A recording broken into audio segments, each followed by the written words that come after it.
أعوذ بالله من الشيطان الرجيم بسم الله الرحمن الرحيم إنا أنزلنا إليك الكتاب بالحق لتحكم بين الناس بما أراك الله ولا تكن للخائنين خصيما। ইরশাদ হচ্ছে,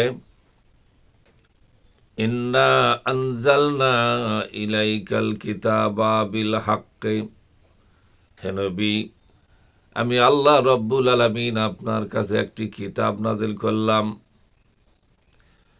একমাত্র লিখিত সংবিধান,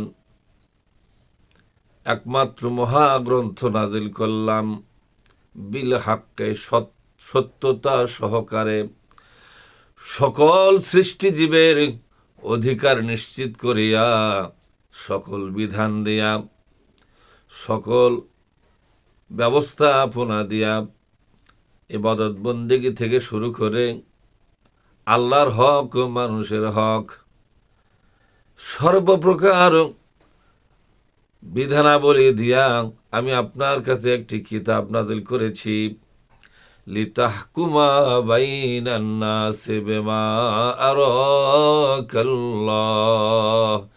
আল্লাহ আপনাকে যেইভাবে মানুষের মধ্যে বিচার ফায়সালার শাসন কার্য পরিচালনা দেখালেন, ঠিক সেইভাবে আমার নাজিল করা কিতাব দিয়া মানব জাতির ভিতরে শাসন কার্য পরিচালনা করো, মানব জাতির ভিতরে বিচার কার্য পরিচালনা করো, মানব জাতির ভিতরে একটি জীবন ব্যবস্থা তুমি প্রবর্তন করো আমার নাজিল করা কিতাবের মাধ্যমে।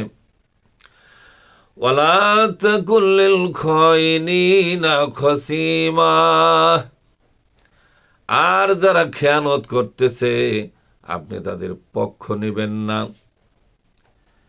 খেয়ানত করা মানে হলো আল্লাহর নাজিল করা আল্লাহর কোরআনের মাধ্যমে, আল্লাহর কোরআন দিয়া যারা শাসন কার্য পরিচালনা করবে না এবং শাসন কার্য পরিচালনা করার আন্দোলনও করতে দেবে না, নিজেরাও আল্লাহর কোরআনের শাসন কায়েমের আন্দোলন করবে না, আবার যারা আন্দোলন করবে তাদেরকে বাধা দেবে যারা,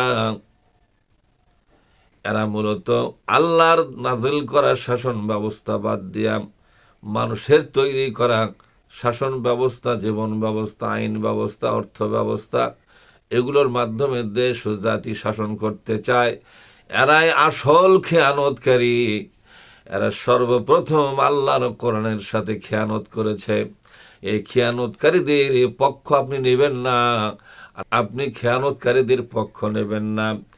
আপনাকে মেনে চলবে যারা, তারাও তো ওই সমস্ত মানবরচিত আইনের দলপাটি এবং মানবরচিত আইনদের দেশ শাসন করবে যারা, তাদের পক্ষ যারা নেবে, হে নবী জেনে রাখুন, অবশ্যই তাদের ঈমান থাকবে না। আপনাকে মানতে চায় যদি আপনার মতো, তারাও যেন তাদেরকে এড়িয়ে চলে, বর্জন করে চলে। নবীজি, আপনি এই সমস্ত লোকদের পক্ষ অবলম্বন করবেন না। অন্য একটি আয়াতের মধ্যে আল্লাহ বললেন, ওয়া আনিহকুম বাইনাহুম বিমা আনজালাল্লাহু ওয়ালা তাত্তাবি আহওয়াআহুম। সূরা আল মায়েদা, আল্লাহ রাব্বুল আলামিন বলেন, ওয়া আনিহকুম, হে নবী আপনি বিচার ফয়সালা করুন, আপনি আইন ব্যবস্থা কার্যকর করুন, বাইনাহুম, মানুষের পরস্পরের ভিতরে, মানুষের পরস্পরের ভিতরে আল্লাহর নাজিল করা বিমা আনজালাল্লাহু, আল্লাহ যে কিতাব নাজিল করেছেন এই কিতাবের শাসন ব্যবস্থা আপনি কার্যকর করুন। ওয়ালা তাত্তাবি আহওয়াআহুম, আর তাদের নফসের পূজারি হবেন না, মানব রচিত কোনো বিধানের আপনি অনুসরণকারী হবেন না। কারণ হল আল্লাহ আরশ আজিম থেকে মানব জাতির পরিচালনার জন্য, তাদের ভেতরে শাসন ব্যবস্থা কায়েম করার জন্য আল্লাহ একটি ইসলামী শাসন ব্যবস্থা নাজিল করেছেন। এটাকে বাদ দিয়া নিজেদের প্রবৃত্তি মগজ থেকে যারা মানুষের জন্য বিধান তৈরি করেছে, এটাই হলো মানুষের বানানো বিধান এবং মতবাদ। নবীজি আল্লাহর নাজিল করা কিতাব বাদ দিয়ে মানুষেরটা আপনি অনুসরণ করবেন না। এ কথার দ্বারা বোঝা যায় ইসলাম হলো একটি রাজনৈতিক বিধান, ইসলাম হলো একটি সামাজিক বিধান, ইসলাম হলো একটি রাষ্ট্রীয় বিধান। আল্লাহ নিজেই কোরআনুল কারিমে তা ঘোষণা করেছেন। এরপরে আল্লাহ রাব্বুল আলামিন সূরা আরাফের 54 নম্বর আয়াতের মধ্যে বললেন, আলা লাহুল খলকু ওয়াল আমরু, সাবধান সাবধান জেনে রাখো দুনিয়াবাসী রে, সাবধান সাবধান, সৃষ্টি যার, আইন চলবে তার। আল্লাহ মানে সাবধান সাবধান, খুব গভীরভাবে জেনে রাখো, লাহুল খলকু সৃষ্টি যার, ওয়ালাহুল আমরু আইনও চলবে তার। সৃষ্টির মালিকানা যে নয়, তার বিধান সৃষ্টির ওপরে চলবে না। এ কথার দ্বারা বোঝা গেল ইসলাম হলো একটি রাষ্ট্রীয় বিধান, ইসলাম হলো একটি রাজনৈতিক বিধান। এটা অস্বীকার যারা করবে, এরা আল্লাহর নাজিল করা কোরআনটাকেই অস্বীকার করলো, আল্লাহর সাথে সরাসরি বেঈমানি করলো। রাজনৈতিকভাবে সামাজিকভাবে কোরআন দুর্বল, এই কথাটাই তারা প্রমাণ করতে চায়। নাউজুবিল্লাহি মিন যালিক। সূরা মায়েদার 50 নম্বর আয়াতের মধ্যে কি চমৎকার ভাবে মহাবিশ্বের মালিক আমাদের সামনে ইসলাম যে রাজনৈতিক বিধান, সামাজিক বিধান, অর্থনৈতিক বিধান, আইন বিধান, শাসনতান্ত্রিক বিধান, এটার সুস্পষ্ট ঘোষণা দিয়া আল্লাহ পাক বলছেন, আফা হুকুমাল জাহিলিয়াতি ইয়াবগুন।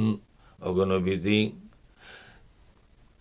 তারা কি আল্লাহর নাজিল করা ইসলামী শাসন ব্যবস্থা, ইসলামী রাজনৈতিক ব্যবস্থাকে পরিহার করিয়া, বর্জন করিয়া তারা কি মানুষের তৈরি করা সেই জাহিলি যুগের বিধানগুলো মানতে চায়?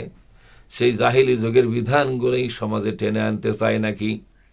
এ কথার দ্বারা বোঝা গেল মানুষ মানুষের জন্য যে বিধান তৈরি করে আল্লাহর বিধানের বিকল্প হিসাবে, আল্লাহর নাজেল করা কোরআন নামক সংবিধানের বিকল্প হিসাবে নিজেরাই মানুষ হইয়া মানব জাতির জন্য সংবিধান রচনা করে, আইন ও বিধান রচনা করে, শাসন ব্যবস্থা রচনা করে, রাজনৈতিক অর্থনৈতিক ব্যবস্থা রচনা করে। এগুলো হলো জাহিলিয়াত।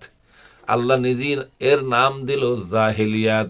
সুতরাং তারা আল্লাহর নাজিল করা ইসলামী শাসন ব্যবস্থা, ইসলামী শরিয়াতকে অমান্য করিয়া, ওভারটেক করিয়া, এটাকে বর্জন করিয়া মানুষের তৈরি করা সেই জাহিলিয়াতের শাসন ব্যবস্থা, এটার দিকেই তারা ঝুঁকে পড়তেছে নাকি? এগুলোই কি টেনে আনতে চায়, মানব সমাজে চালু করতে চায়? নবীজি ভালো করে জেনে দিন, ওয়ামান আহসানু মিনাল্লাহি হুকুমা, আল্লাহর চাইতে এই পৃথিবীতে আর কোন শ্রেষ্ঠ শাসন ব্যবস্থা আর নাই। আল্লাহ যে শাসন ব্যবস্থা নাজিল করেছেন, রাজনৈতিক ব্যবস্থা নাজিল করেছেন, সামাজিক ব্যবস্থা নাজিল করেছেন, রাষ্ট্রীয় ব্যবস্থা নাজিল করেছেন, তার চাইতে সর্বশ্রেষ্ঠ কোনো বিধান এই দুনিয়াতে আর হবে না।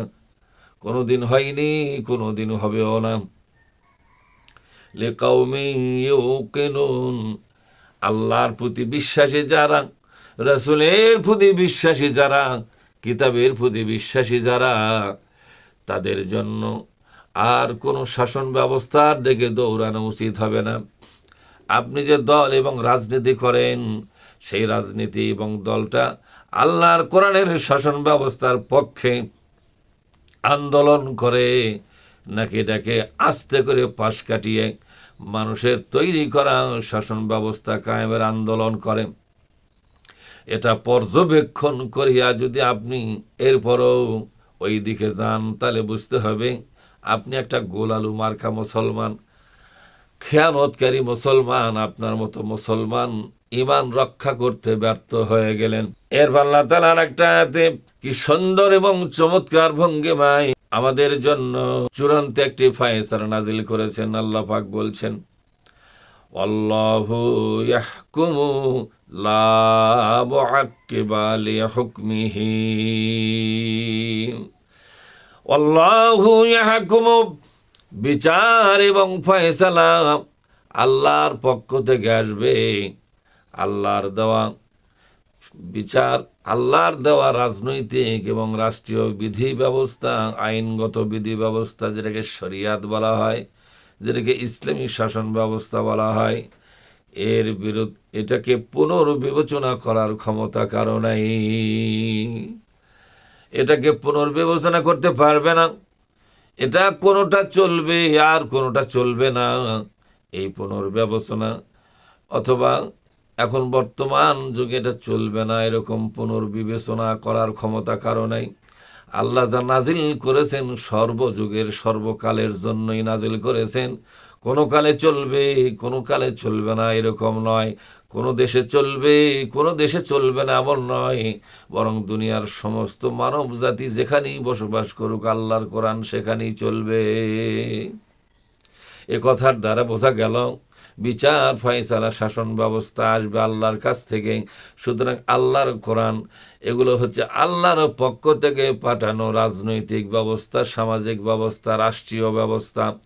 এ কথার দ্বারা বোঝা গেল ইসলাম হলো একটি সর্বশ্রেষ্ঠ রাজনৈতিক মতবাদ। সুবহানাল্লাহ। আল্লাহ পাক আর একটা আয়াতের মধ্যে